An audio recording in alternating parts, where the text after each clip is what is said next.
Photograph ले रहे थे। और ये मौलवी बाबू का छोटा भाई पूछू भाई का ये क्या कहते हैं, उन्हीं से इनकी साठगांठ थी, पैसे दे रहा था, घड़ियाँ दे रहा था और बहुत कुछ दे रहा था उसको, एप्पल टेलीफोन दे रहा था। तो ये है, यही इनका पावर था। इसी का पावर के साथ साउथ थाना भी इसके खिलाफ कुछ करता नहीं था। ये तो इसने चोरियाँ की हैं। तो वहाँ पर तो कोई रोड, बगल में रोड नहीं, इसको बेसमेंट पार्किंग कैसे मिली?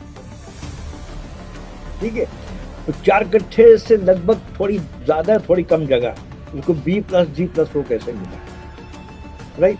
और जब हमने कंप्लेन किया, जब इंजीनियर लोग गए हैं तो मुझे बाद में बताया इंजीनियर ने कि तो सारा सेटबैक डैमेज कर दिया और ये हियरिंग में नहीं आकर के काम कर रहा था। फिर हम लोगों ने 1 जून को हमने चिट्ठी मारी और CO साहब से मिले, तो CO साहब ने कहा था क्यों होते, तब उस दिन उसने बंद किया काम और दूसरे दिन पुलिस गई। तो उसके बाद से आज तक काम बंद किया। हम तो उसके তুল্লাবাজি বাইরে চলে গেছে, এখন কোঅপারেশনে এনগোরি হওয়ার দরকার। আমরা চাইছে কিছুদিনের মধ্যে যে আমরা মন্ত্রী যে হচ্ছে না, আসানসোল থেকে যে মন্ত্রী হয়েছেন, যার সঙ্গে কোঅপারেশনে যাই দায়িত্ব আছে, যার সঙ্গে দেখা করার জন্য একটা অ্যাপয়েন্টমেন্ট, যাকে বলবো আপনি একটু 10% এনগোরি করুন। आखिर नगर निगम के कौन से चेयर पर बैठने वाले अधिकारी ने किया खेल जो GT रोड में बनी इनलीगल इमारत? सवाल गंभीर दिखाएंगे आसनसोल समाचार के स्क्रीन पर, जब एक मंत्री ने एक एडमिनिस्ट्रेट को कहने के बावजूद भी आज आसनसोल नगर निगम से कोई भी इनलीगल इमारत पर इंक्वायरी क्यों नहीं हो रही? ये इमारत चीख कर बहुत कुछ जवाब दे रहा है, लेकिन कार्रवाई के नाम पर ठप्पा लग रही है। आखिर क्यों? सुनाएंगे पहले उनकी सच्चाई इस इमारत की, फिर बताएंगे आखिर क्यों सवालियत खड़ा हो रहा है और तस्वीर दिखलाई जा रही है आखिर क्यों। अब इस बिल्डिंग में क्या किया है, फर्स्ट एंड फॉरमोस्ट वहाँ पर तो कोई रोड, बगल में रोड नहीं, इसको बेसमेंट पार्किंग कैसे मिली? ठीक है, तो 4 कट्ठे से लगभग थोड़ी ज़्यादा थोड़ी कम जगह, उसको B+G+ वो कैसे मिला, राइट?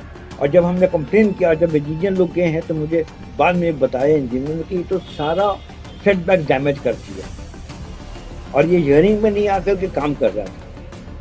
फिर हम लोगों ने 1 जून को हमने चिट्ठी मारी और CO साहब से मिले, तो CO साहब ने कहा था क्यों होते, तब उस दिन उसने बंद किया काम और दूसरे दिन पुलिस गई। तो उसके बाद से आज तक काम बंद किया। हम तो उसके फोटोग्राफ ले रहे थे।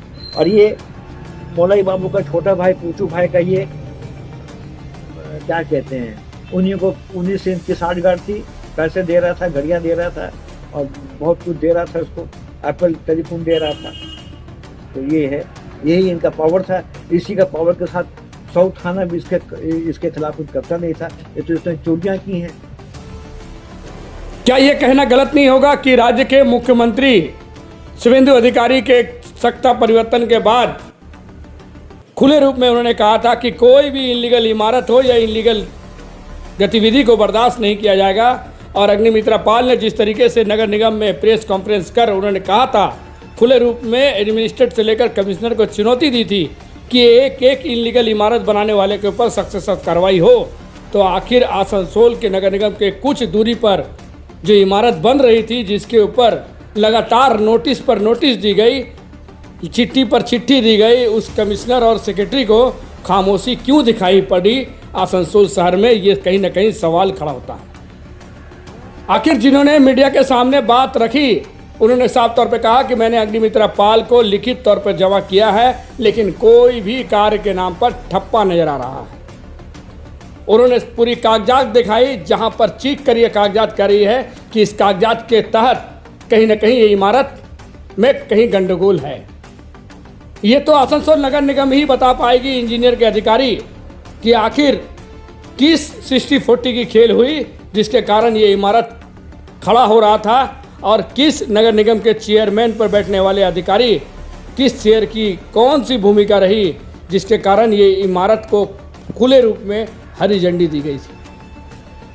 क्या वाकई में जिस तरीके से मीडिया से बातचीत के दौरान उन्होंने कहा, आईफोन से लेकर कई तरह के तत्व की बात कही कि देने की वजह से आज ये इमारत बन रहा था, फल फूल रहा था, क्या इसमें सच्चाई है या फिर वो तस्वीर जो दिखा रहे हैं वो तस्वीर कितनी सच्चाई है ये तो आसनसोल समाचार के देखने वाले दर्शक ही बताएंगे। यूँ तो आपको बता दें कि नगर निगम में सूत्रों के अनुसार बताया गया कि G+B+4 की अगर परमिशन लेनी होती है तो करीबन 10 से 15 लाख रुपए लगती है नगर निगम से प्लान पास कराने को। तो भला 2 लाख की ये खेल कैसे हो गई? ठीक है, क्या है राज, आपको सुनाएंगे, पहले फिर बताएंगे आपको कि आखिर ये इमारत कहाँ की है। Sir it is a commercial जगह में रेजिडेंशियल बिल्डिंग का कैसे इसको मिल गया? That is a purely commercial area. वहाँ किसी का कोई घर नहीं है, वहाँ किसी का कोई फ्लैट नहीं है। और ये धूल कॉर्पोरेशन की आंखों में धूल डाल करके ये पूरी कमर्शियल बिल्डिंग कमर्शियल रेट में बेचेगा। नक्शा हाँ। ये कोई गवर्नमेंट, वेस्ट बंगाल गवर्नमेंट ने, ममता बनर्जी गवर्नमेंट में तो को पार्टी को इसको ये काम दिया हुआ था। तो सारे बंगाल के नक्शे जो बनते थे इनके पास जाते थे। ये फिर कंसर्न कॉर्पोरेशन म्यूनसिपैलिटी को, अच्छा, ये फिर कंसर्न कॉर्पोरेशन और म्यूनसिपैलिटी को फोन करते थे। तो कॉर्पोरेशन का यूनियन जाता था, इनका दस्ता देकर के, प्लान लेकर के वहाँ सेटिंग वेटिंग होती है, जब इसको पास कर दीजिए। इस तरह का पास हुआ। बिल्डिंग से लगभग 7 फुट आगे बढ़ गया है ना। आखिर ये G+G+4 बनाएगा तो उसको तो बहुत सारा सेटबैक छोड़ना पड़ेगा। तो उतने कम एरिया में इतना B+2 मिलता है, इसे B+4 मिला है। तो जितना वो ऊपर जाएगा उतना नीचे छोड़ना पड़ेगा। ठीक है, तो इसको तो कैसे मिला है? तो वहाँ पर इसके बंदे थे। बहुत बड़ी खेल है नगर निगम बड़ी का। पार्षद का क्या भूमिका है? देखिए, अपने पार्षद से बात किया था, अमरनाथ चटर्जी से पार्षद से बात किया? मैं नहीं बात करता, मैं किसी से नहीं बात करता। मैं चिट्ठी मारता हूँ मेरे साहब को, कमिश्नर को, सीईओ को। मेरी चिट्ठी का जवाब में देते हैं। एक साल 24/1/2000 अग्निमित्र पाल जी को आपने सूचित किया था? जानी चिट्ठी मैंने मेल किया है और मैं लेटर पोस्ट चुका हूँ उनके ऑफिस एड्रेस पे। और मैं उनसे मिलूंगा। मैं अभी तो आ गए थे नहीं यहाँ पे। तो the day she comes I meet, I got contact and. तो आपने सुना कि उन्होंने क्या बातें कही।